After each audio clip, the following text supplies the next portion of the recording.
Okay, we're just going to give it a couple minutes while people are entering.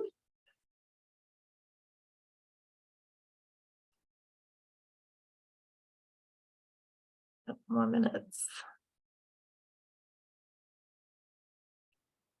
See some friendly faces and names entering the group.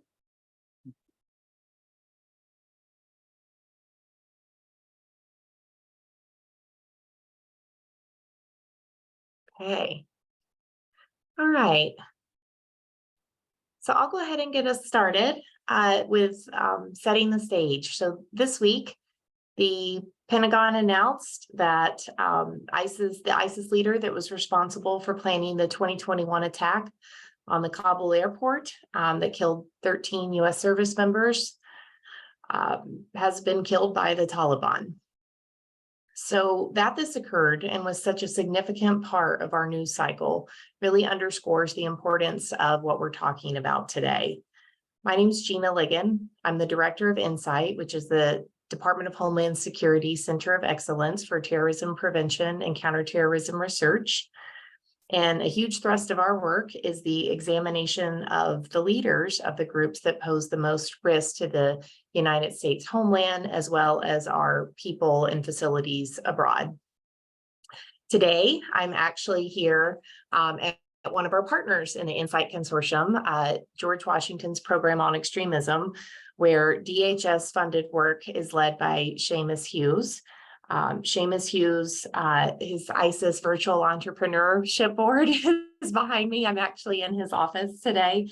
And he has been a great partner and doing work about how these leaders actually inspire homegrown violent extremists here in the United States.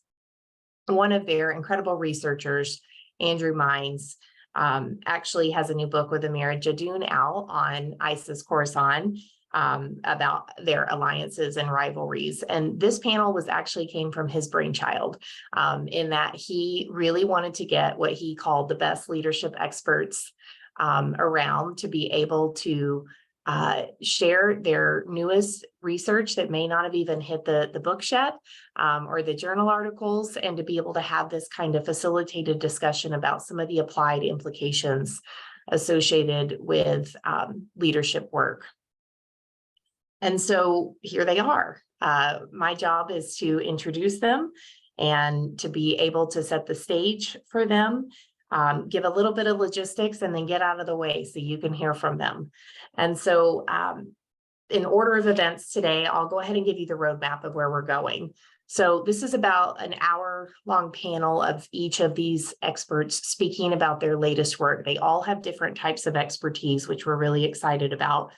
At the end, I'll take moderator's prerogative and ask some of the first few questions, but I also encourage this audience to submit questions. And you can use this using the chat function on your Zoom link that you're on. And so at that point, I can ask those questions for you. So you can either direct it to a specific expert or to the whole panel, and I will work to moderate that as effectively as I can. At the end of this, there will be a recording available, as well as the resources that any of the experts reference during their talk. So each of them has new books, new journal articles, new work that they want to share with this audience. And so we will make that available to you at the end of this particular event today. So before we get going on introducing the panelists, I wanted to take a bit of time to set the stage about the research in this area. So I've studied terrorist leaders for 20 years this April. It's my 20th year of first looking at using leader analysis to study my first, what I would call top management team of a Salafi jihadist organization. And so I've looked at all gamuts since. I've looked at domestic violent extremist leaders, as well as issue-specific leaders, as well as nation-state leaders, to try to understand what are some of the differences that predict performance in these individuals. What I found is across at least violent ideological groups is that a lot of them have more in common than not. Where there are individual differences, that leaders of domestic violent extremist groups use a lot of the same tactics and decision-making strategies as leaders of international foreign terrorist organizations, but they do have different operating constraints. And so that's where you get to really see some of the differences in performance, which I'm excited about our panel talking about today, particularly when you start narrowing down to a given region or a given type of ideology. You can really get some specificity around what it means to be one of these leaders. So just historically to review some of Jake Shapiro's first work on the constraints of operational security versus being able to share vision and ideological goals are something that these leaders have to balance in all violent ideological groups. I think Martha Crenshaw and Sam Hunter's work on leading for innovation, particularly malevolent innovation, and what types of leaders in this space are able to actually inspire the difficult work that's associated with generating a novel attack or a novel fundraising strategy, or even a novel organizational structure, which is what we're seeing right now. So this, combined with the US government's continued policy of capture and kill for leaders of groups that they perceive are to be the highest risk to the homeland or people and facilities associated with the United States overseas, really makes this topic timely and important. And so with that, I wanted to turn it over to our experts. And so order of events today, you can think of it, we're going alphabetically. What we'll have first is we'll have Dr. Hassan Abbas, who's going to talk a bit about his newest book, I'm hopeful for, which is The Return of the Taliban, Afghanistan's After the Americans Left. If you didn't get to see it, it was just reviewed by the Times of London. It's getting incredible academic reviews as well as practitioner reviews, and hopefully it will be available in the United States this month. It's already been released abroad. But one of the things about his expertise, he's at the National Defense University here in DC, and his research focus is about building narratives to counter both political and religious extremism. But he also does rule of law reforms and research on that in developing states. So just an incredibly well-versed scholar in this particular domain. And so with that, I want to turn it over to Dr. Abbas to be able to share his thoughts on what it means for terrorism leadership, academic work, and what we should be thinking about today. Dr. Abbas. Thank you so much.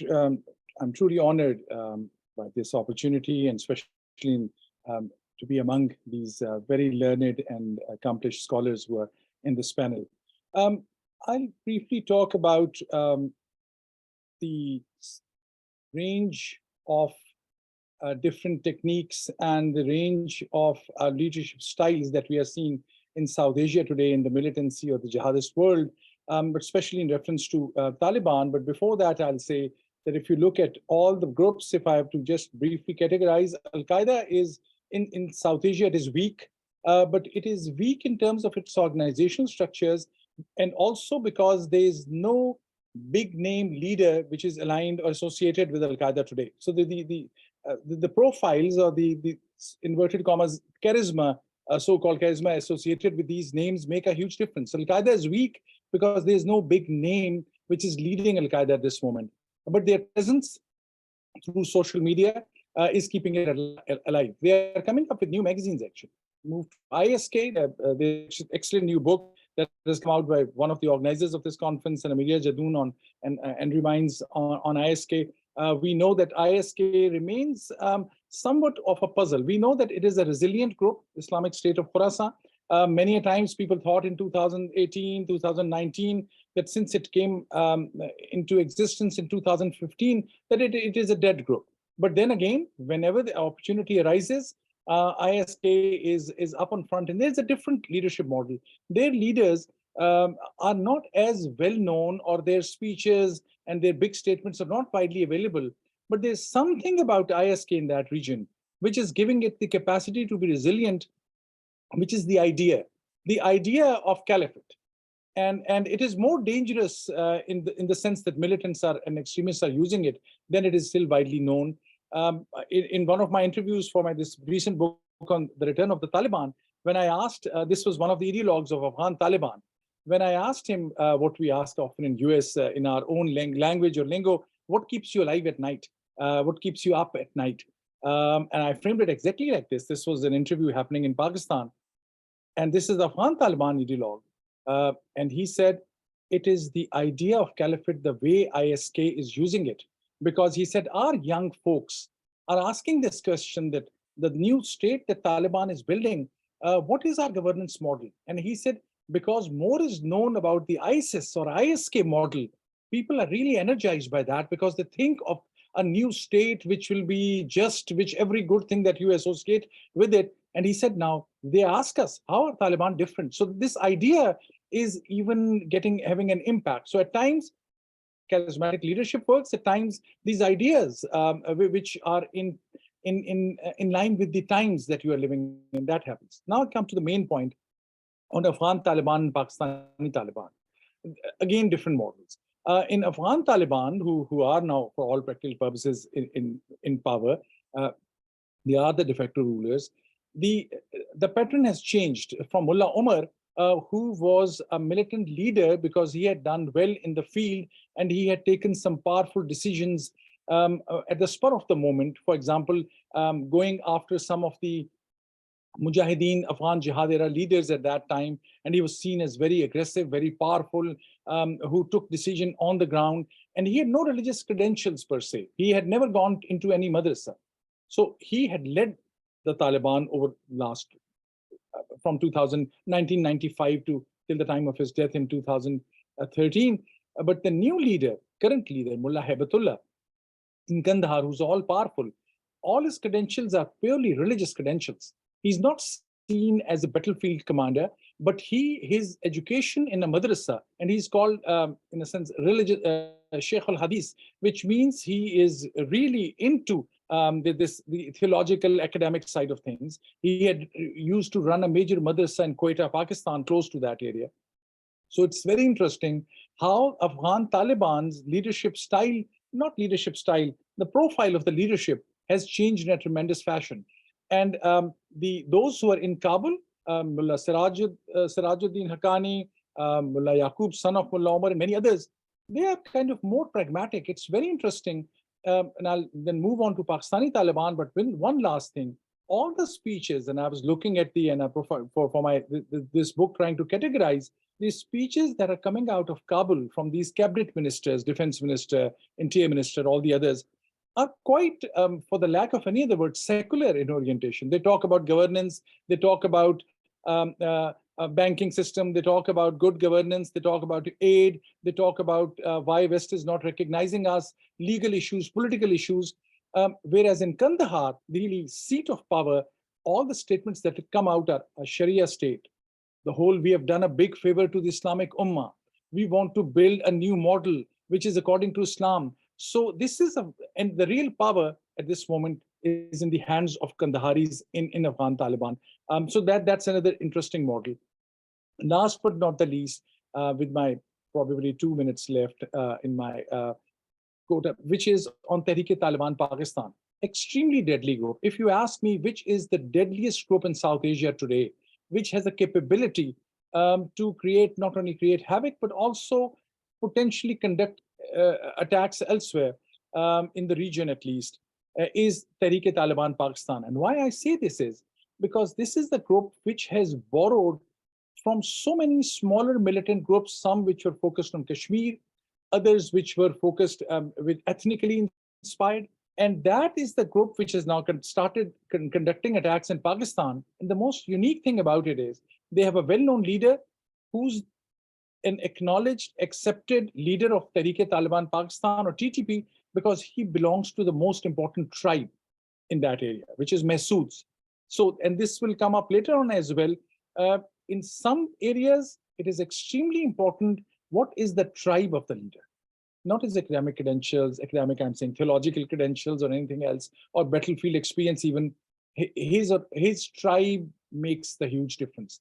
And why TTP is dangerous is, and this is a different model than everyone else's, they are making a case, they have stopped conducting terrorist attacks targeting people, ordinary people, marketplace. They are only attacking security forces. And they are trying to become a political group. These are more dangerous groups because it means they are very strategic in their thinking. They know what went against them, why the military in Pakistan had gone after them, why the military had received support. So they're constantly thinking that last time we received a pushback and they were pushed out of Pakistan into Afghanistan at that time. They don't want that to be repeated. They want to expand their space and want to look good. And in many cases, like in ISK and others who are more media creations is not the right word. What I want to say is they're benefiting hugely from their social media presence. TTP is more local. They have kept their organization structure very, very secret. And I'll close with this one anecdote. I was talking to a business leader in Peshawar through a friend. And I asked them about how is the new TTP and this new reign of terror is different from what happened previously. And he said, previously, 7 years ago, if there was a kidnapping or there was harassment and blackmail, we knew who is the head of TTP in District X, and we would pick up a phone and we'll call them. Within 1 hour, we could know who to reach out to if we have to negotiate about a kidnapping case. He said, now there's a new leadership. They have kept their structure secret. We don't know who's who. So if a kidnapping or kidnapping for ransom happens or some other terrible incident happens and we want to reach out, they have kept their security, their structure and their names so secret, we don't know who to reach out to. So that's where I will close. I know there's no one nugget or one theme that I can give you, but I thought this kind of an overall view will give us an idea of how it looks like in South Asia. Back to you. Thank you so much. Honestly, we've had questions pop up in the Q&A based on what you just shared. I wrote down 3 questions. So I think we're all very excited to hear more from you during the Q&A at the end of this. But I think next we'll move on to Dr. Tricia Bacon. She's an associate professor at American University School of Public Affairs. She actually directs the Policy Anti-Terrorism Hub, which is a super cool name of her research group there. She is the author of a newly released book that I know Austin and I consumed voraciously when it came out, Terror in Transition, Leadership and Succession in Terrorist Organizations. But she also wrote the book about why terrorist organizations form international alliances, which again reflects her deep expertise in terrorist decision-making, but also how it relates to U.S. policy as it's associated with any kind of deterrent strategies we take, or this capture and kill strategy that we take as a U.S. government. So I'm very excited to hear what Tricia is going to share with us, because I think her work on terrorist leadership typologies and what succession planning looks like, and just deep expertise about cases is incredibly important to add some color to this conversation. So Dr. Bacon, it's all yours. Thank you very much. That's a very kind introduction. And I'm also very glad to be here with this panel of people today. This is just an exceptional group. And I know the other panelists are giving us sort of different regional reviews that it will be very illustrative, I'm sure. And I think what I'm going to do is sort of a lightning round of the typology that Gina just alluded to in the new book that Liz Grimm and I had recently come out. And basically sort of our conceit on this was to try to understand leaders of terrorist organizations in sort of a consistent way of thinking about the types that they are. And so we asked these 3 questions about both founders and then the successors that come from these organizations, and whether we could then identify different types of successors based on this. So sort of the core argument that we make is that founders are the baseline. They're the foundation of the organizations that they form. And in so doing, they establish sort of 2 critical pillars. They establish why the organization exists, right? Why fight, why kill, why die? And they establish how to pursue the group's political aims, how to mobilize resources, what kind of tactics to use, and sort of this sort of basic idea of the how and why. That founders are creating this foundation with varying degrees of sort of rigidity or flexibility, depending in part on their sort of orientation, as well as how long they are able to be the founder of an organization.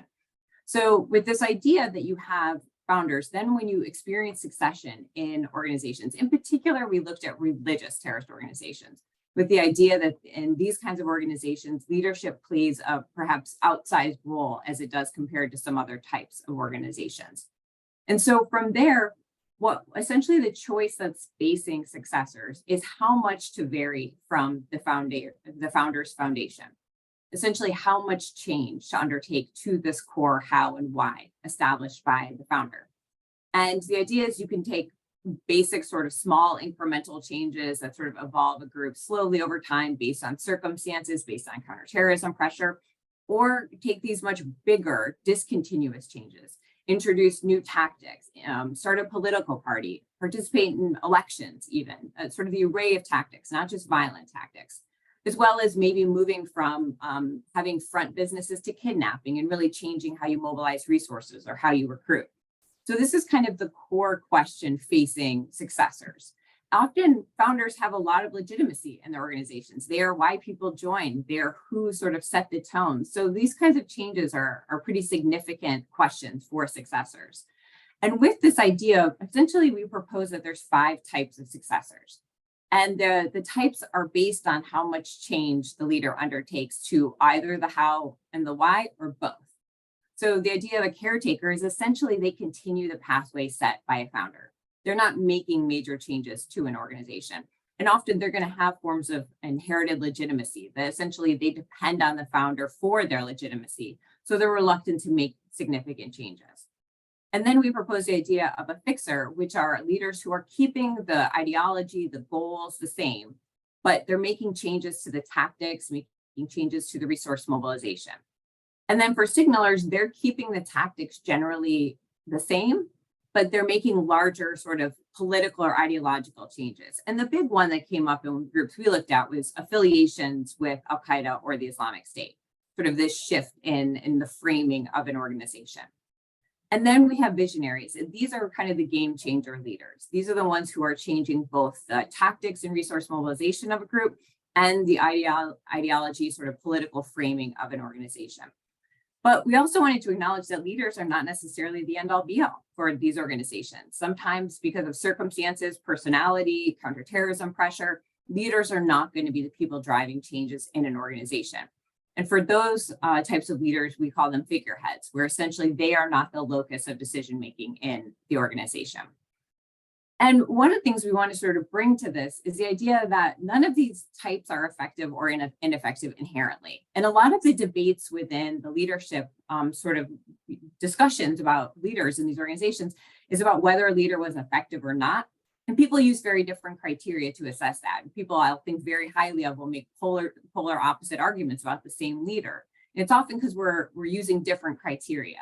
So our argument is that none of these types are inherently necessarily make a person an effective leader, but you can have an effective caretaker and an ineffective caretaker, or an effective visionary or an ineffective visionary. So it gives sort of a framework to assess effectiveness that provides maybe a degree of continuity that hasn't really existed in a lot of the discussions to date.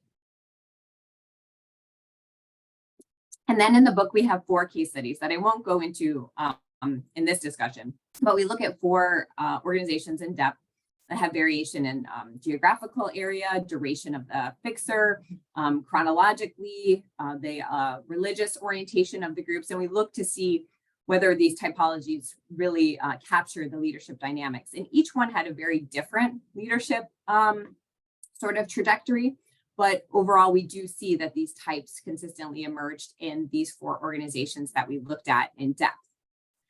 But in addition to that, we sought to identify essentially the religious terrorist organizations that had had at least one round of leadership succession. So it had to be an organization who actually had a religious ideology, not just people from the same religion, and that who had experienced at least one change from a founder to a successor, and then sort of a baseline minimum of the number of attacks that they had conducted to sort of qualify.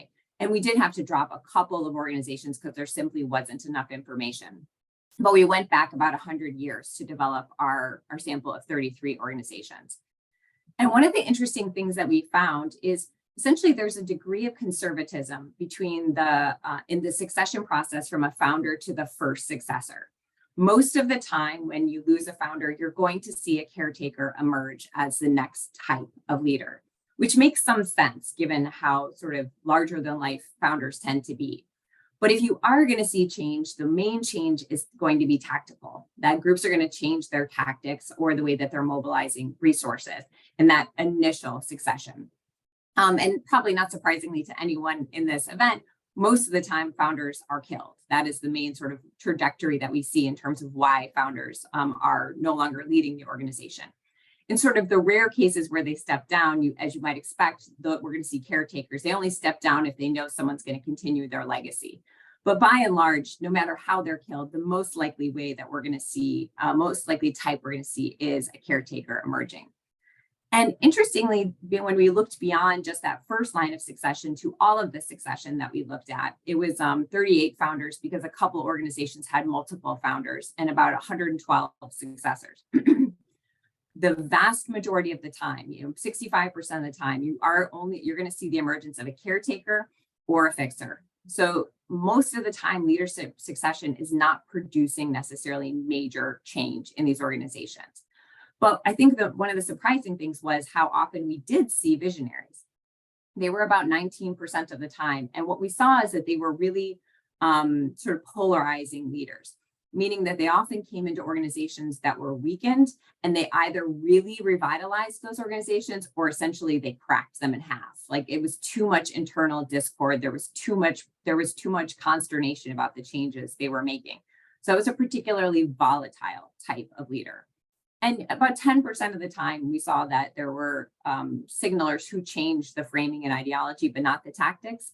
But it was more likely if you were going to make that change, you're going to change both the resource mobilization tactics and ideology.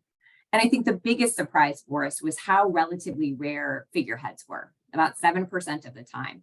And given, as Gina alluded to, the prominence of capturing and killing leaders over especially the last 22 years, I think we expected there to be more figureheads, more people who sort of abdicated an ongoing role in the organization so that they could survive to lead it. But it does suggest that there's something about people who arise into this role, that they are sort of intent on being the decision makers once they are in that position. And I would just sort of conclude by talking about the counterterrorism implication for this. I mean, capturing and killing leaders in particular has been a major tactic. But that is going to have to change. If we are not investing the same levels of intelligence and counterterrorism resources towards tracking groups, we're not going to have the information to eliminate leaders. So there's probably going to be a more selective approach undertaken to leadership decapitation going forward. And there was maybe the luxury of being able to capture and kill frequently when there was a lot of attention. But now I think we're going to be in a situation where there's going to have to be sort of more assessment of which leaders merit it or which groups present enough threat to undertake those efforts. And I think one of the things that we would propose is there's a way to assess a leader in an organization. Is he an effective type of the type he is? And is the type that he is the type that an organization actually needs? And one of the things that we found repeatedly is that groups don't always get the leaders they need. Right? Sometimes you have this mismatch between where an organization is and what kind of leader it has. You may need dynamic change and then you get a caretaker, right? You may need continuity and you get a visionary.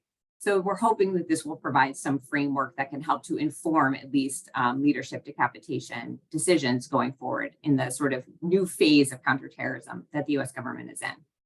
So with that, I don't want to take any more than my time because I definitely want to hear from Austin and Craig, and I will pass it back. Great. And we actually got a question while you were speaking about recent decapitation events of ISIS leaders in Syria. So hopefully we can get to your thoughts on that during the Q&A because it's directly related to your taxonomy and your model, and would be really great to hear your thoughts. Next, we're going to turn it over to Dr.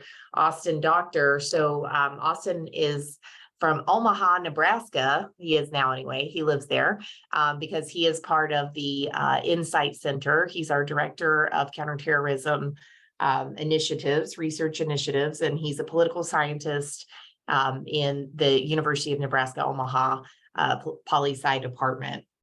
He's also part of the Modern War Institute at West Point, And he's also a big contributor to the Nexus projects here at Program on Extremism, which I think some of his remarks will touch on today.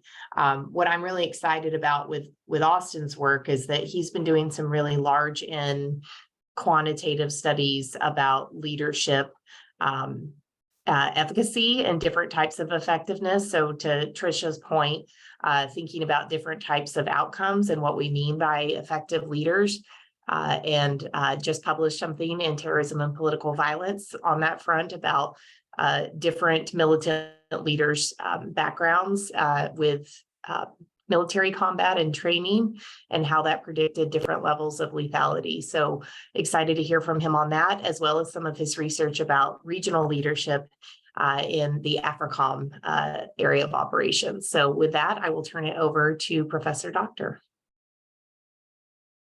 Okay, thanks, Gina. Good afternoon, everyone who's joined us online for this discussion. I appreciate the program, appreciate our team at Insight for organizing this event. It's great to be with my friends and colleagues on today's panel. As Gina mentioned, I serve as Director of Counterterrorism Research Initiatives at Insight.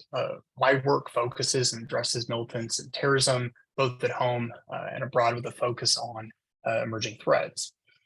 As it relates to our discussion, and I think like all of my fellow panelists, I've spent my career up to this point working to better understand the global jihadist enterprise and the constellation of groups within it, including their leadership, their organizational structures, and their expansion into new or growth in different global theaters, including sub-Saharan Africa.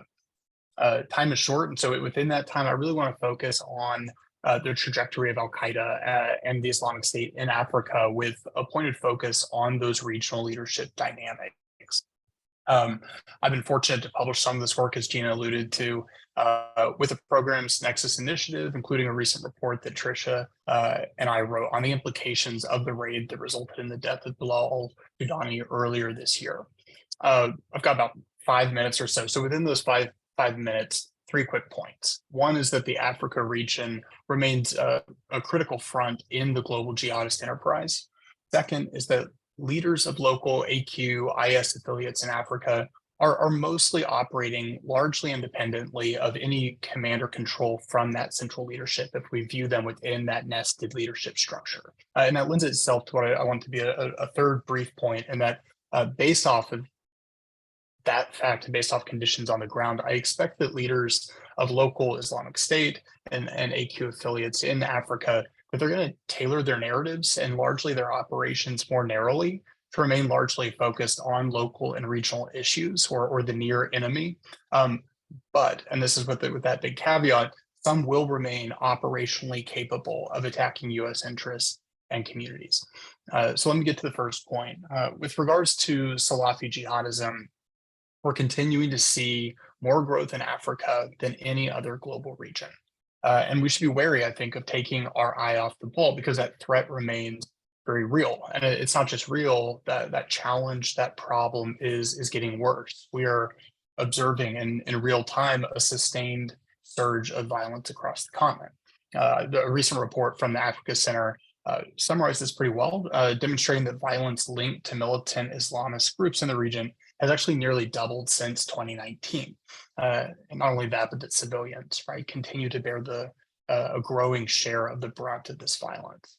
Geographically, Africa is not a single country, it's a large place. So geographically within that, we're seeing this surge in violence being led by groups active in the Sahel, in the Horn, and we're still seeing a plateau, but significant activity coming out of the Lake Chad area. That said, right, regional jihadist networks obviously extend well beyond these concentrated areas and more broadly across the continent. Without a doubt, Africa is the epicenter of global jihadist activity. It's where the industry is having its greatest successes. 2 of the most dynamic Islamic State networks are based in Africa. Al-Qaeda's most successful affiliate, Al-Shabaab, is in Somalia. And al-Qaeda's most brutal affiliate, the one most notorious right now in terms of numbers of civilian casualties, JNIM is in the Sahel.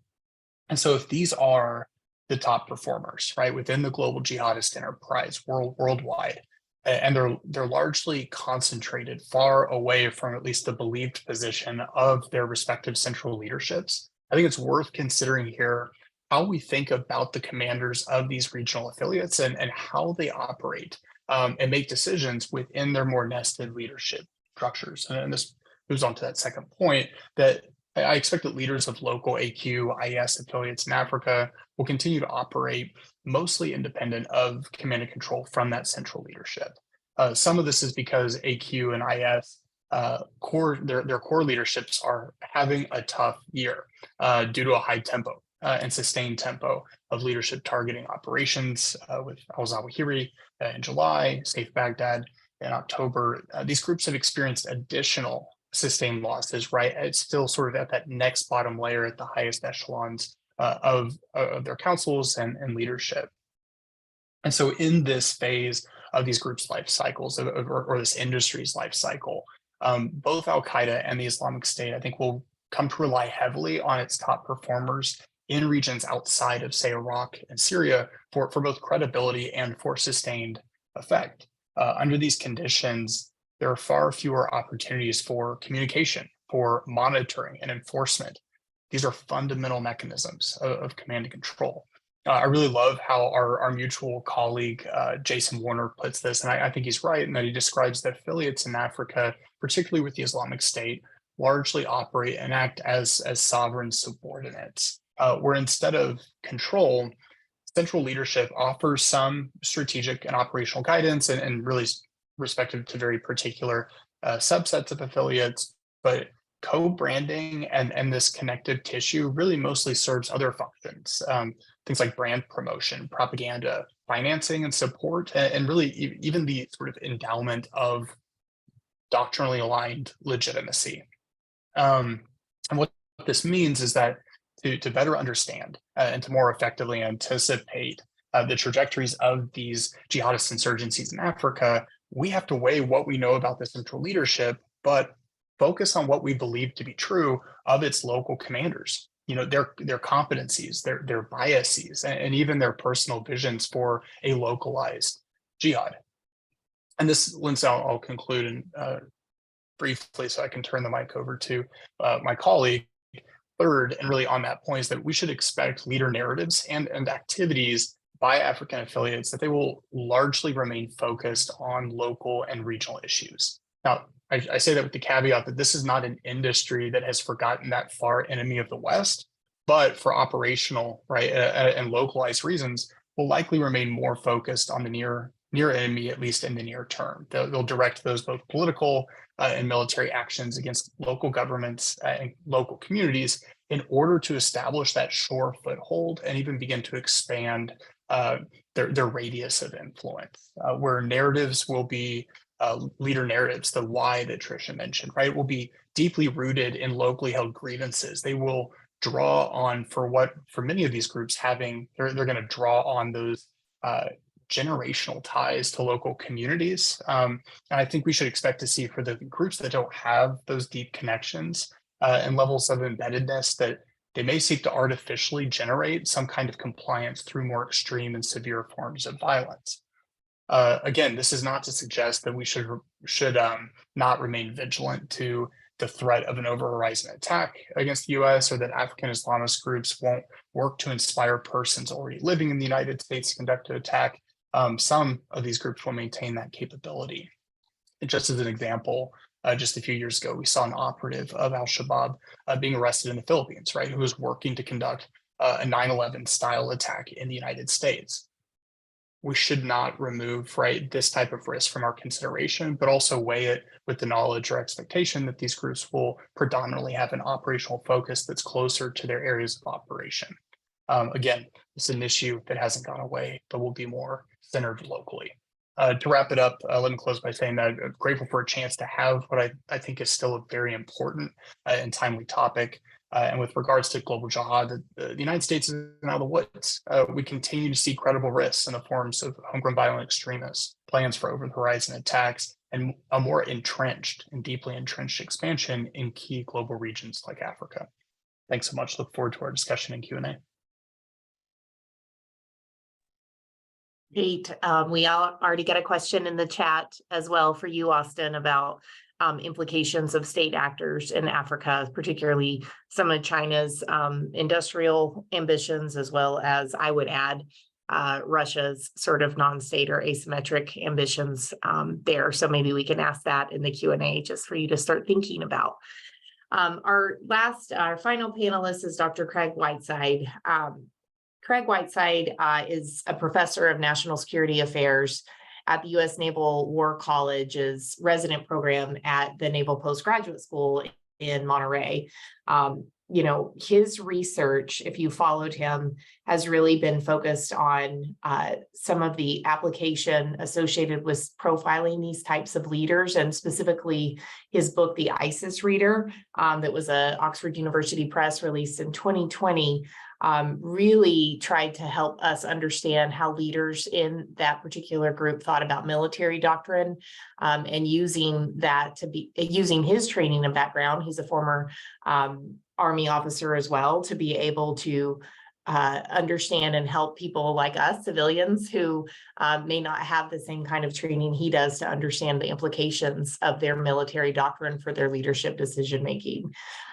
Craig also has a BS from West Point, and he's recently published an article in Studies of Conflict and Terrorism he's going to talk a bit about, which is really about the political consolidation of the Islamic State prior to the Caliphate.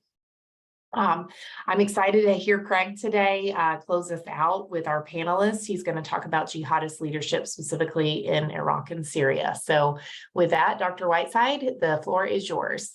Oh, thank you very much. And let's see if I can, oops. All right, sorry, I'm at the, okay. Can you see my slides all right? Yep, okay, great. Thank you very much. It's a pleasure to be on this panel with a lot of really smart folks. And I'll remind you now, I'm a civilian again. So that's just a jab at you. I'll be talking about specifically Islamic State's leadership, but I'd like to tie into a lot of what's already been talked about as best I can, pulling up Till and Charlie. Here's just some of the key points, but I'll talk about some of the motivations here. A lot of the focus, as Tricia pointed out, on leadership and leadership succession in these militant groups, but particularly religious ones that we're talking about today, has largely been, it starts with the assessment of a tactic, i.e. leader targeting, and then it backs into leadership. And there's a clear bias there that I think has tainted the discussions. And I won't speak for Tricia, but I think those are some of the allusions she was making. I think there's been a new focus, Gina's and Austin's recent work, but Tricia's book that she just talked about, and Brock Mendelsohn as well, about importance of founders, how succession is actually done, what are the types of leaders are actually chosen, that is more centric to the organization. And I think a little bit, it's much more empathetic to how they think about surviving and achieving their political objectives. And that, as Austin said earlier, it's quite difficult in an environment of very stringent, pervasive leadership targeting that's going on now. And ISIS has lost two of its top leader in the last year, as well as many mid-level leaders, which is really normal for them. So that's the pertinence of what we're talking about today. And I'll try to tie this back at the end. Again, something that Tricia discussed, but the study of militant leadership, particularly in the leadership targeting and then assessing how that has resulted in the survival or the death of groups, has started with a lot of assumptions that I think, again, have been backward engineered from leader targeting. And I think a lot of them are questionable. And I've thrown out a lot of these that I think, when I look at Islamic State, they don't look like any of these assumptions. And that's problematic when they're a critical case. And they're the group that I think the United States has done more leader targeting at all levels for the better part of 2 decades. So the fact that these assumptions that underpin a lot of the leader targeting literature and how we think about militant leadership is problematic. Not to poke anyone, as Tricia said earlier, I'll just focus on a couple that we'll see in the ISIS case study that I'll lay out in rapid speed, but it's one that leaders are charismatic. And from a Weberian perspective, charisma is more about the relationship between followers and leaders. It is not whether they give lots of speeches, and it's not whether they are well received when they give those speeches, or if they're boring speeches, right? That is a fundamental misunderstanding that's kind of tainting our perspective to date. The other one is transformational leadership is often double or used as a synonym for charismatic leaders, but that's not the same. These are two different understandings. One's more about legitimacy, and the other is more about the intents of what the leader is trying to achieve in the organization. And Trisha covered that very well in her typology with her co-author of what are these leaders being picked by the organization at large to do. So that's one thing. And then lastly is that there's disincentives to institutionalization, right? Or routinizing the organization into a structure and a hierarchy.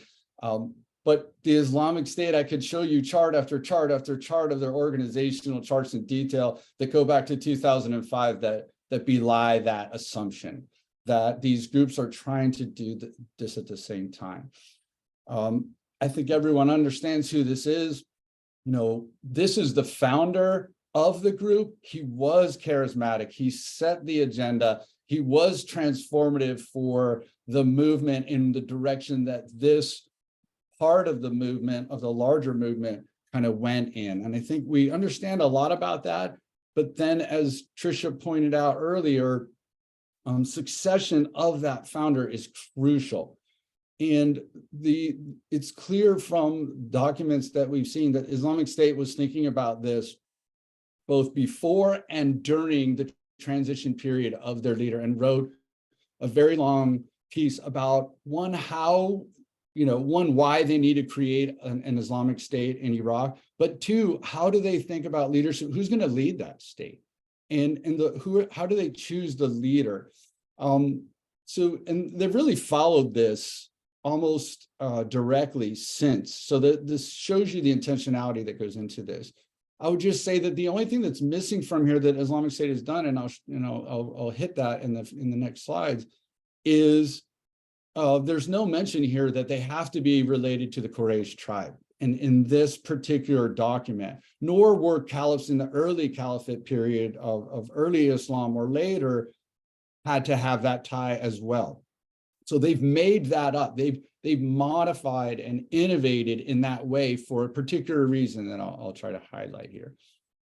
His successor, which you can read as a case study in Trisha's book, Abu Umar al-Baghdadi, was a longtime veteran, but no one knew who he was. Going back to Hassan's point, Dr. Abbas's point earlier about we don't know who these leaders are. He was anonymized, if you will, even though he was well known within the organization. That was done for security reasons, but also for the transition reasons that Trisha talked about.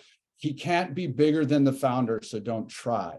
He can't be bigger than the organization, because the other thing the Islamic State did was they created an Islamic State. The organ is a state project, now an official state project, and married it with the succession and the selection of a non-charismatic leader, right? This is a person who did not have, as an anonymous figure, the emotional ties to the followers that the founder had. And that was purposeful, as we argue, because as we look into the future, you can see other leaders who have become famous now and have been called charismatic by many analysts, and yet that is, I think, a misunderstanding. Abu Bakr, as he was known, didn't give a speech for his first 2 years, right? That's counter to what we understand as charismatic leaders communicating to the community.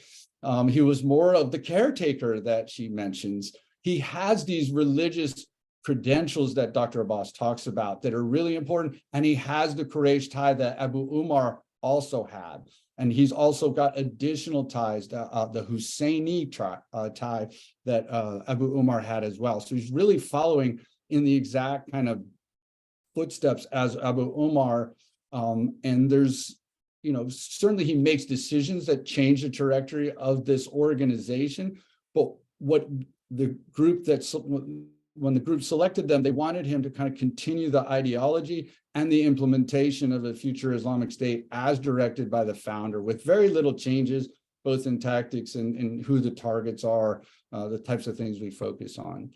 His successor, al-Mawla, again, none of these are fighters, commanders, they're political religious leaders, and he has all of the same characteristics of his two predecessors, not the founder. And I'd also add, never gave a speech in his entire, and was anonymous until the end, where certain hypotheses about who he were revealed. And then the one who was killed earlier this year, the one that was killed more recently, Abu Hassan, definitely first generation, but not a lot known for the tribal affiliation tied to Quraysh, even though they called him al-Hashimi, al-Qurayshi, and also not a warrior, coming out of the religious, but in this case, religious education.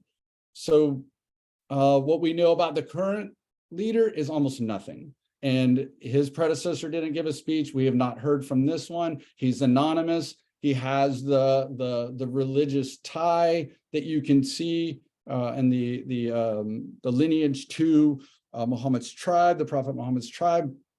And we don't have a mention of the actual process, which is very unique. And the last thing I'll say about him, the current leader, that's very unique is his predecessor was killed not by Delta Force, but by local militants, which is the first time the leader succession has been instigated by someone that wasn't the U.S. high-tier military elements. So just to kind of cover here, when I look, my current project looks at the founding of Islamic State in 2006 and how they picked Abu Umar, the person that the United States for the longest time felt was not a real person, that was kind of an imaginary figure to make the group look Iraqi, as if an organization with interest and credibility would do so. The next one is the idea of creating a political leader that's different from the military leader, and that also happened in 2006. Roles for future research, I think, in this field, since that's a subtopic of our panel, is how do advisory panels, much like advisory systems to our president of the United States were, how do advisory systems to the leader of these militant groups function? In the Islamic States had a very high profile Shura Council delegated committee that's done so. What I find interesting is some of the themes that overlap with some of the topics that Tricia wrote about and talked about in hers were the idea of tapping into Weber for legitimacy. You can see that the founder had charismatic legitimacy from his followers that had to get translated somehow in another manner to his successors. And me and a co-author argue that largely that's done through the legal rational processing, that the Shura Council picked this person because they are the best candidate. And that is how it's described in the doctrine that's published in 2006. So they're following the rules. And this is much like an election process that we have, although obviously a non-democratic version. And then finally, they blend in aspects of what Weber calls traditional legitimacy, which is this Quraysh tribe that they made up as a requirement for all of their subsequent leaders, and doesn't have a lot of precedent, although it's considered to be, at least culturally, the best kind of tie because you're a descendant of the tribe or sub-tribe from Muhammad. And that's it. The interesting thing that I think we still haven't answered is how are affiliates, the type that Austin talked about, why are they following these unknown anonymous leaders that now have very limited engagement compared to 3 or 4 years ago? And Austin talked about that very well. And then the last thing I'll say is, how do you maintain, this ties in with what Austin was talking about to finish up, how do you maintain leadership of an organization that is in a sustained down cycle or waning? We had predictions that ISIS would make a comeback in 2020, and yet this is what their current trajectory looks like, and it's still falling.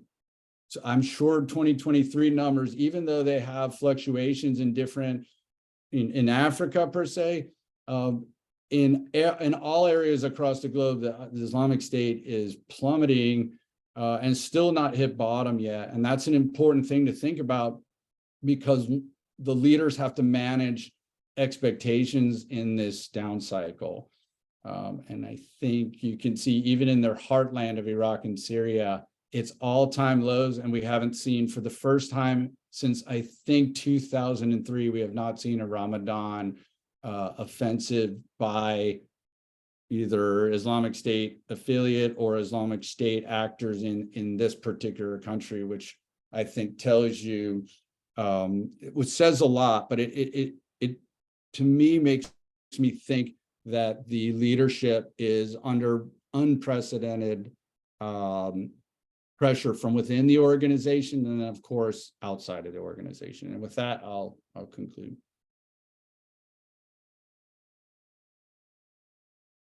Great. Thank you so much. We have a lot of questions that have come in on the chat, so I'm going to first take the first one that came in from one of the Insight board members. So we have a government board filled with subject matter experts across the U.S. government who are focused on counterterrorism, and they were very eager for this panel. The question I would like to direct to all of you, and I think what I'd like to do in terms of order, if we could go for Dr. Abbas first, and just the same order of the speakers for this time, and then Dr. Bacon, Dr. Doctor, and then Dr. Whiteside. So the question that we have is, when a new leader emerges in a jihadist movement, what characteristics should concern us the most? So when you all are looking at them and you're learning about a new leader, what are something that your research tells you is an important warning sign that this particular leader is going to be dangerous? Dr. Abbas? Thank you so much. I'm immediately thinking of 4 or 5 of the major terrorist organizations in South Asia and in Pakistan and Afghanistan in particular. Especially, I'll name those. One was Lashkar-e-Taiba, Lashkar-e-Jhangvi, Sipai Sahaba. These were local terrorist groups which have survived, changed names so many times, and also provided recruitment to ISK, because there's no new recruitment that happens. It is often these militants and terrorists jumping from one group to the other, at times thinking which group is getting more funding. So that's the range of groups. And of course, Taliban and al-Qaeda I'm also looking at.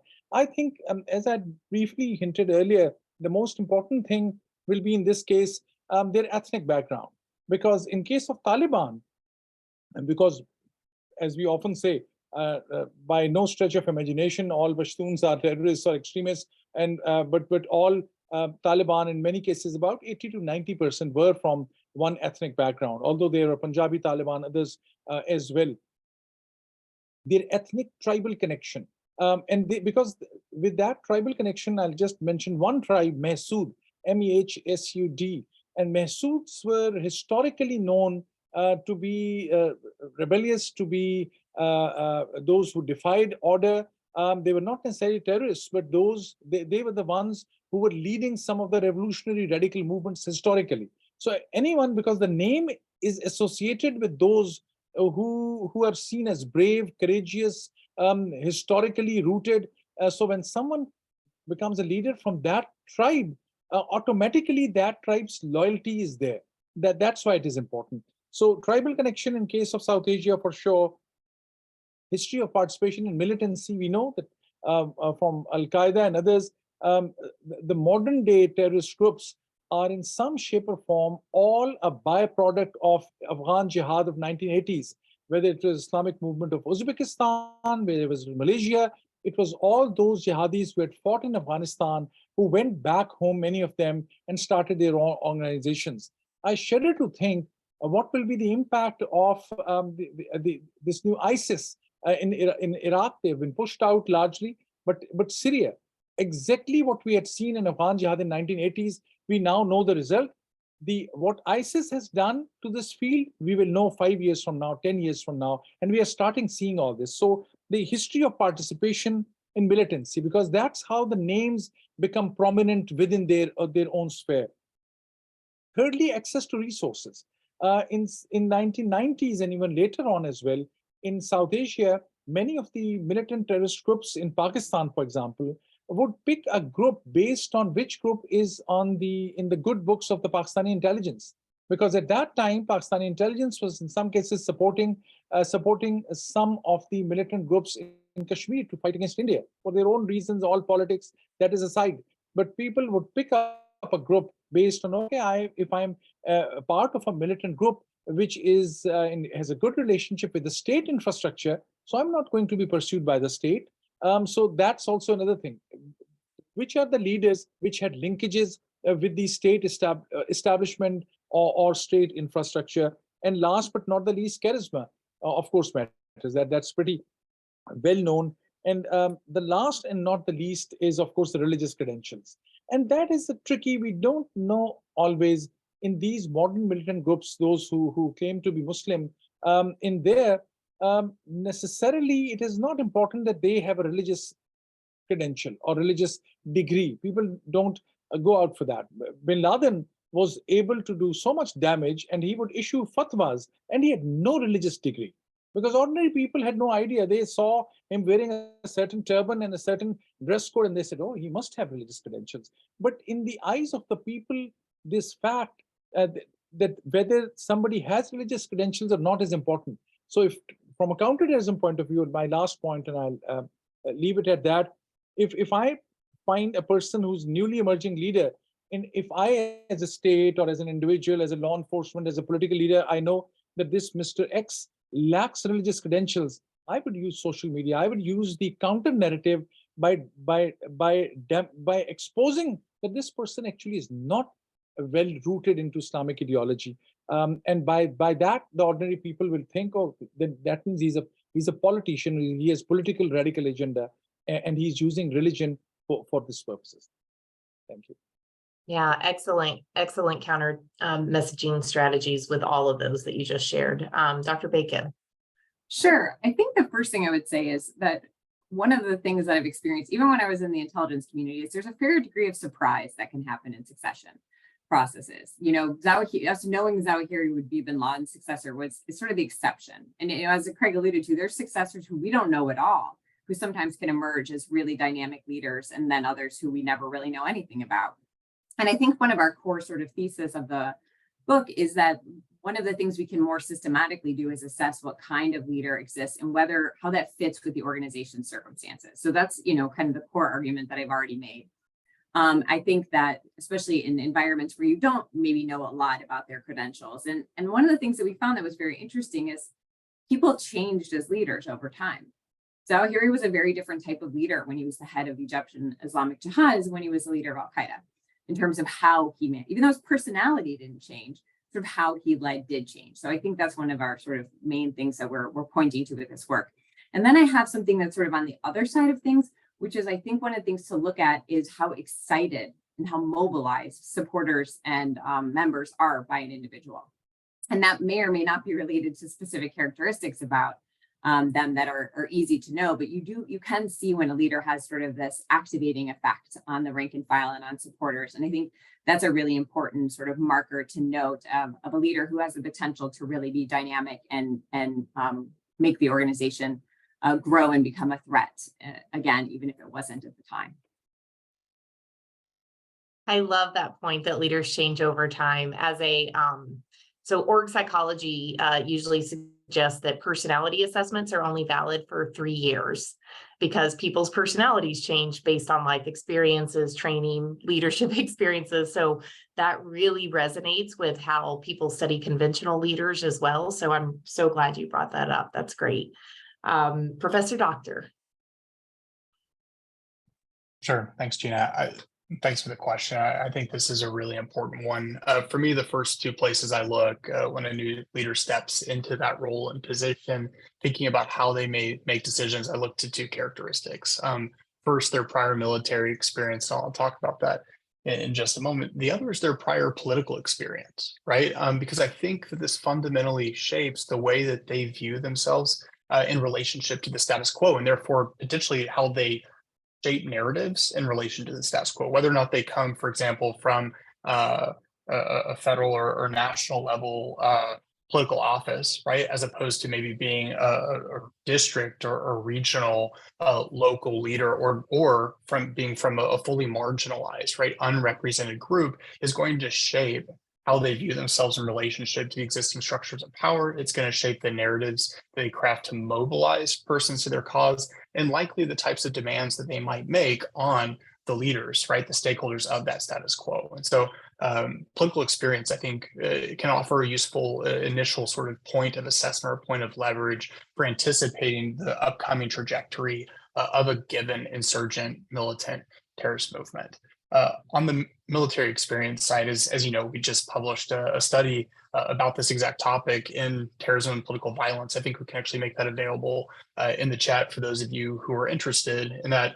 Gina, our team, you and I, and our esteemed colleague Sam Hunter, find that when militant groups are led by leaders with prior military experiences, whether that be through a state military or formally through another militant group, that their groups tend to engage in terrorist activity more than twice as often in terms of frequency, and their lethality actually increases, right, at a similar rate.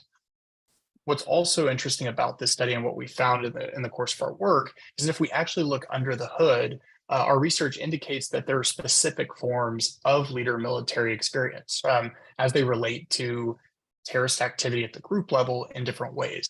For example, combat experience, actual identified experience on the ground, more informal, right, tends to translate to much higher levels of terrorist activity once those persons step into a leadership role. But inversely, groups that are led by leaders who strictly have military training, right, formalized military training, that prior experience can actually have a more tempering effect for the groups, for that background is actually associated with lower predicted levels of terrorism related fatalities. And I think that's raises an important point that, yes, something like military experience, something like political experience, or other forms of biodata are important, but it's also equally important that we not treat these experiences in some sort of monolithic sense, right, catch-all category, but do the work to investigate the mechanisms to understand why different types of these experiences matter, and in what way and how they shape the specific outcomes that are of interest for us. Military experience, political experiences, these are all good places to start, but they're certainly not the only leadership characteristics that matter. Kinship networks, as we discussed, I think matter. Thinking about leaders' pathways, their own professional development, leadership development, who has played a role in bringing them up as a leader? What clerics, what other militant commanders have been part of that support structure? And that may also offer some insight into how they view themselves as leaders when they step into that role. Overall, I just think there's a lot of room here to better understand how leadership characteristics and experiences shape militant groups' trajectories, and really how those combined profiles can be used as instruments to better understand and even anticipate these movements and groups that we study. Thank you. Dr. Whiteside. I'll keep it short because I think, there are a lot of good ideas that have been presented, and I'll tie into the last thing that Austin said, which is pathways. I think, when we think about our own political leadership, and I think that's, again, political versus military leadership. These are militant groups, but they're very political, and in some cases they decide to have political leaders. I think, when we think about our political leaders, we wonder how, where did they come from? What's their past experience? Were they a governor of a state? Were they, a representative? And what's their actual pathway? I'm always fascinated by the networks of Islamic State and how those networks keep repeating and replicating and manifesting in the future, which the project I'm studying now, the leadership of the early Islamic State, al-Qaeda in Iraq in 2006, really reappears again in 2014 and 15 for a variety of reasons at the very top. But those networks and who they were associated with were understood by the American military, who interrogated all of those people and had built the networks because they were so network focused. And yet it doesn't seem to impact other areas of analysis or policy. And that's, I think, paying attention to the networks, but who these people are, who they grew up with, who they're mentored by, and then how that sets them up for the future is pretty critical. That's great. I love as a psychologist, love the pathway remark as well. I want to make sure I give these incredibly bright audience members a chance to get their questions answered. We're going to get through as many as we can, but ones we don't get to, we will email them to the panelists to see if we can get them to answer in some other way. But this first question, I think, is really related to Dr. Bacon's discussion of it really depends on the type of outcome you're thinking about when you talk about different leadership styles or different models. And so this question comes from the brilliant Jeff Selden, and he asked the question of what connections do you see between different leadership styles or models and the emphasis on carrying out external attacks on more regional or localized campaigns. So is there anything when you think about that as a dependent variable or an outcome that you're interested in your different typologies of leaders? I think that's a really interesting question. And the two things that occur to me initially is, of course, the main kind of leaders we associate that shift to are fixers or visionaries. But one of the things that we found when we were looking in particular at fixers is at the end of it, we wondered if there wasn't sort of a further breakdown of that kind of leader that we should do, because there's just the range of changes that leaders undertook as that type just varied so widely. And if there isn't something sort of subtypes that go along with that, because it could be everything from sort of starting a political party to becoming a more regional or international organization. So I think that was sort of a core finding that we asked ourselves, should we look at more in the future? And then, of course, I think the main thing that's associated with is a visionary. It's associated with a leader who is trying to make this sort of broader appeal and to change the group in this dynamic way, usually to revitalize it. I mean, visionaries almost always came because they were seeking revitalization. So that would be kind of the main type that we saw undertaking that, because usually to make that kind of expansion, it requires both changes, right? Unless it's just sort of a slight regionalization. The broader kinds of regionalization or internationalization required a visionary type leader, but that backfired as often as it worked, because you are also diluting the sort of why people join the organization. That's maybe not what you're pursuing anymore. Maybe you're not attracting from your core constituency when you do that. So I think this really gets at that really stark sort of two poles of outcomes that we saw with visionaries. Yeah, that's great. And I think related to that, one of the questions we had in our request for proposals this year for Insight was about what would be the leader's role, but also the organization in changing from a local insurgency to a more globally focused group. So a change in their attack strategies. We did not get a proposal on that this year. So if you are interested in this type of scholarship and would like to do that, there is a US government end user who would be very eager to fund that work. So hopefully we'll get one eventually. I did want to ask the next one to Craig Whiteside. So he had some really great graphs of ISIS's sharp decline over time. And the question that we have from the audience, this is an anonymous attendee, is what action specifically by the coalition might cause it to increase? So if we think ISIS is going down, is there anything that the coalition might do that would actually backfire and make them become more active or more lethal? Thanks. Yeah, it's a great question, but I might turn it on its head, or at least on its side a little bit. First, as I like to do, is to look back and say, well, what caused this decline? You know, the Obama administration had had a policy decision to make about the Islamic State Caliphate when it was announced in 2014, and that was, what do we do about it? Do we ignore it? Will it go away on its own? They thought they called them the Taliban at first because of a misunderstanding of the state structure, the state focused, and the idea of on the genocidal ideology that they have. So they then changed policy and went towards reducing the caliphate, and that's had an exceptional impact on not just the core, but also some of the affiliates, not all, as we're seeing in Africa, but it is creating a localized dynamic and a possible detachment and vulnerability link between the central and the affiliates that could be exploited, much as they have been with certain Syrian franchises that have split off from IS. It's only fractured to date.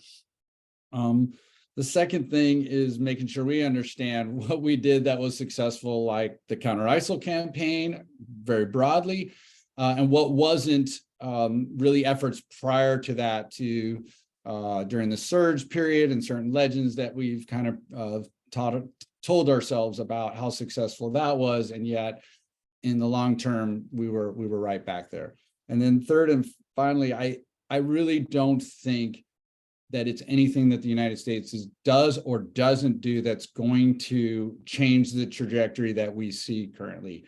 To me, it will be some other exogenous or really regional dynamic that will set that off. And to me, the number one possibility is an Iranian-Israeli conflict that will destabilize Syria, to be sure, but Lebanon, the West Bank, Gaza, and maybe even further, poison relations with Jordan, et cetera, upset diplomatic efforts that have been going on for the last 4 years.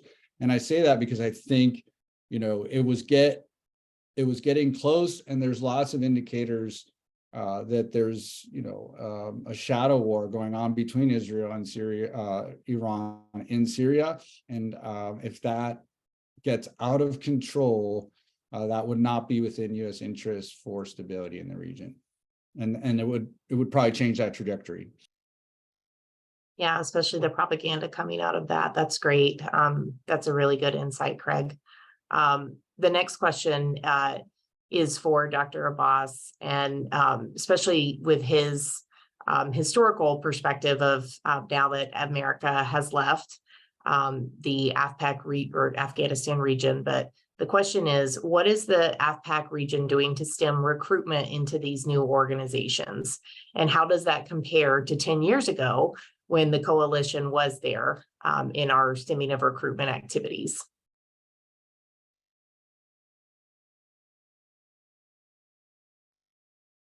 Dr. Abbas, you're on mute. Sorry. I want to make sure we hear you. My apologies. My understanding is that the overall recruitment patterns have changed in South Asia. There's these militant groups, by and large, have lesser number of people who are really their loyal core, at least in Pakistan. In Afghanistan, I think there's a very important question which may sound very basic, but I think that's a big puzzle. The way we had confused insurgency and terrorism.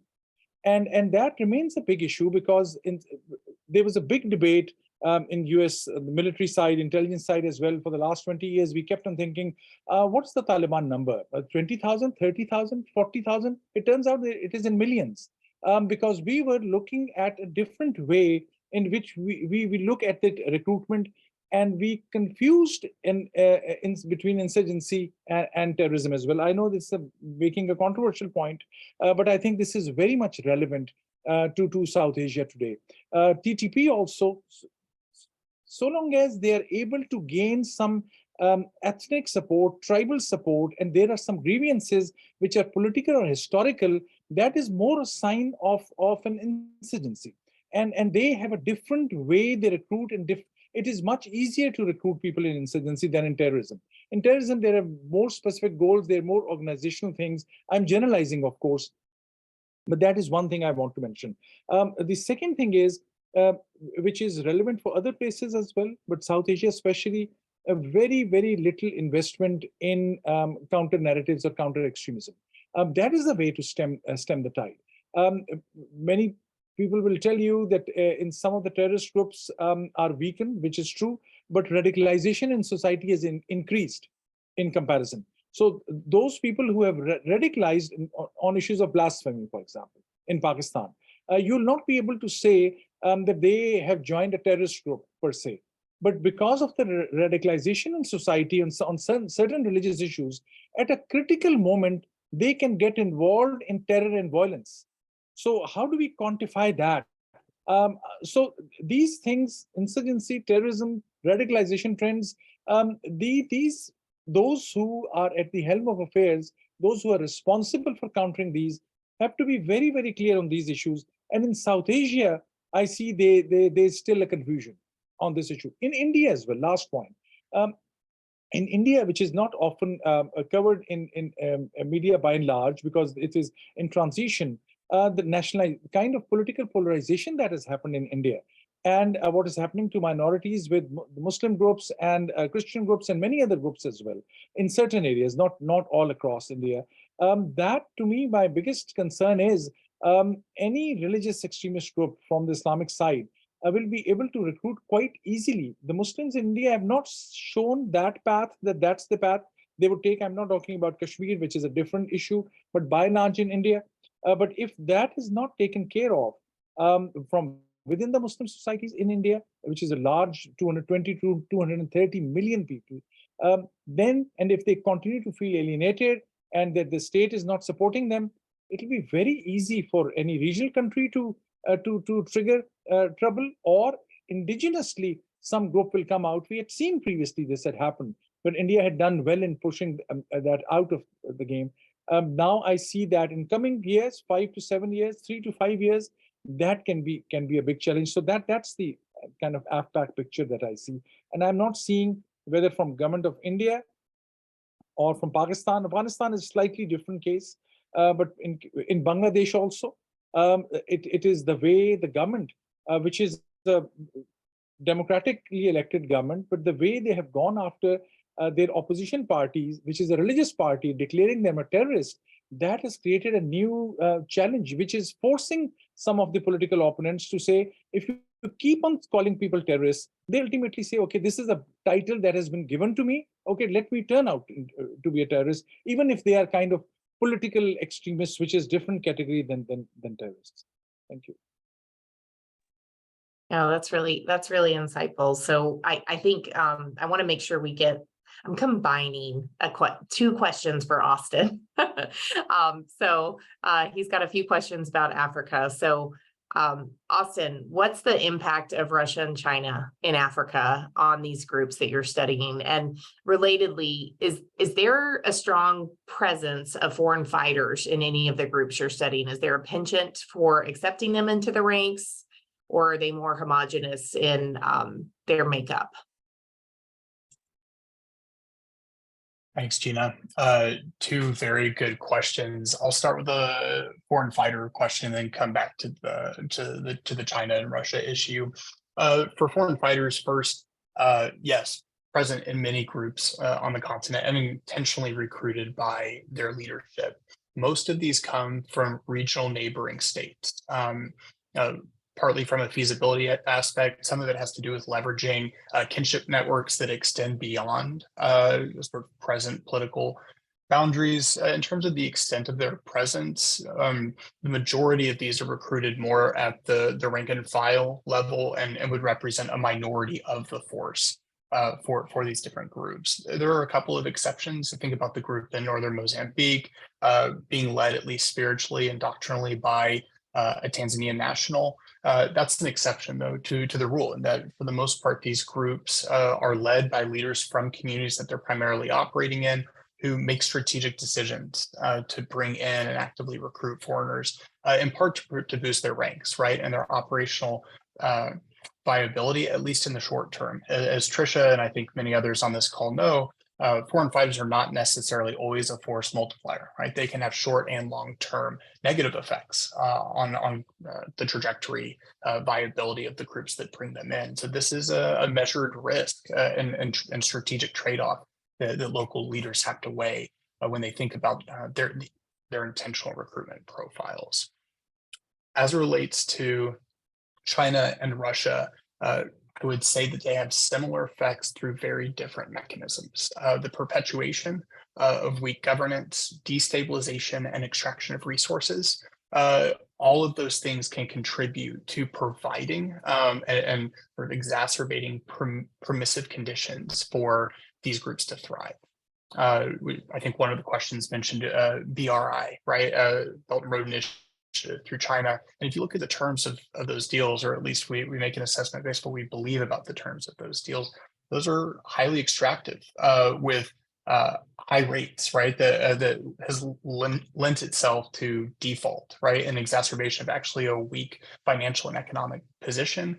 This is the exact material that local leaders, militants, aspiring entrepreneurs can use to tell compelling and convincing narratives of why change is needed and mobilize more recruits to their cause. It doesn't help that many of these arrangements through the Belt and Road Initiative also come with very little fine print on human rights practices on the ground, which represent another form of often of grievances that can inflate the ranks of these violent Islamist groups in different areas of the continent. As it relates to Russia, they also have a very extractive posture to their foreign policy approach to the African continent and have an additional layer of destabilization through their use and instrumentalization of the Wagner Group, creating not just a permissive environment for radical violence, but actually contributing to violence on the ground. Right. So we have a little time left. And so what I'm going to ask the panelists to do, this is very exciting. In under 1 minute, I would like each of you to share what you hope one takeaway from this event will be for these hundreds of individuals who have dialed in and spent their hour and a half with us, which is just incredible. I mean, it shows how important this topic is.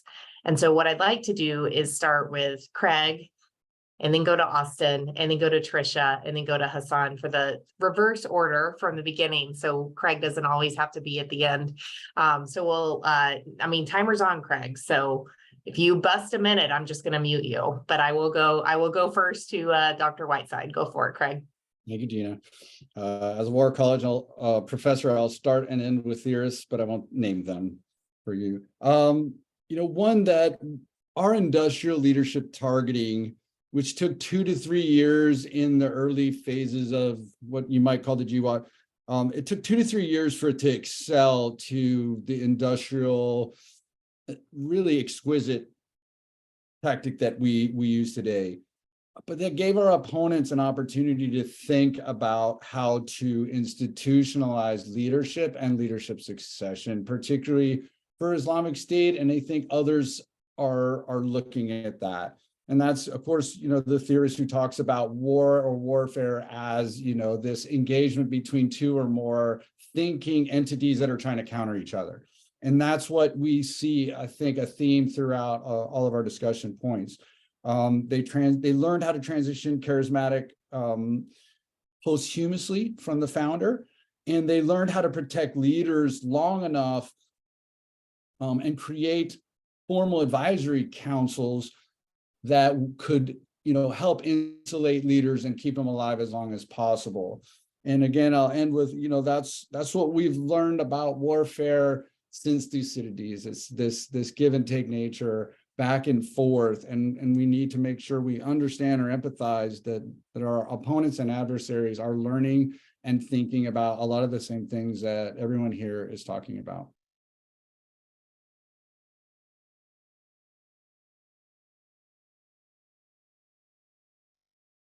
Austin, you didn't listen to the order. Yeah, thanks, Gina. Next is Austin, doctor. Sure. Thanks.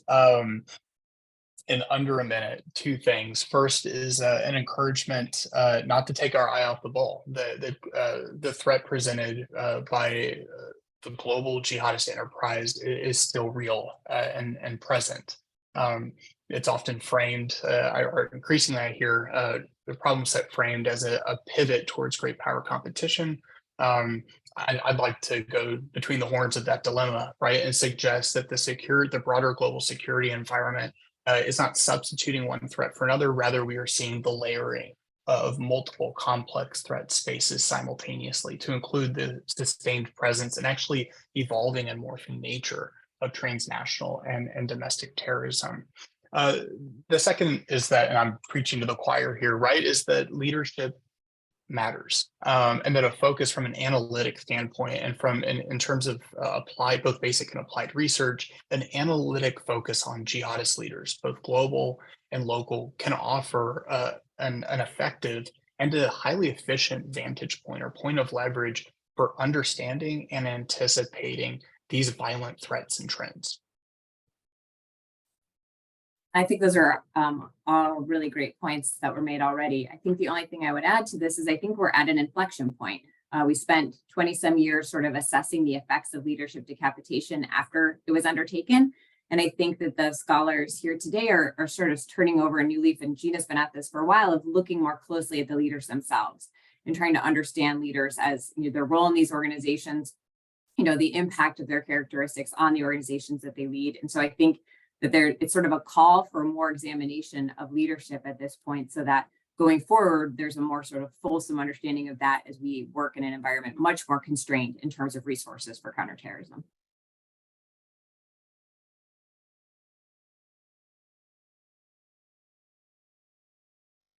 Thank you so much. Inspired by these excellent comments and ideas, I'm thinking of one idea which I'm speculating more so, but based on my calculated guess, which is that maybe this age of small militant groups is upon us, where we will not exactly know the leaders, unlike like 10 years ago, Bin Laden, or 15 years ago, Bin Laden, big leader, Baghdadi. Today, if someone asks who's the leader of al-Qaeda or who's the leader of ISIS or ISK, at a global level, people will not be able to answer these big names. So maybe it is, we'll see more of smaller groups benefiting from social media and other electronic platforms to create interest for short time, and then they will transition and go elsewhere, which will make them far more harder to follow and tackle. That's a challenge that is coming towards us, I think. Thank you. All right, that was excellent use of time, everyone. Thank you so much. And I think we have a possible special issue on our hands with these kinds of insights, and I'm very excited to have heard from all of you. There are so many great questions in the chat.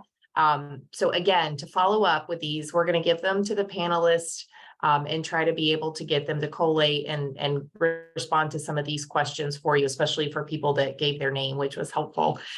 The other piece is we will have this recording on the Program on Extremism's website shortly after this, and you'll be able to see it. You'll also see it on Insight social media. So if you follow us on Twitter, you'll be able to see links and a really great live tweet of all of these professionals and their expert opinion. But for now, thank you for Department of Homeland Security sponsoring this work today. Even though none of the opinions of the panelists are attributed to Department of Homeland Security, but we do want to thank them for the resources to be able to have events like this and gather together. So with that, thanks for your time, and we will see you soon. Thank you. Thank you for moderating, Gina. Thanks, Yeah. Gina. Thank you.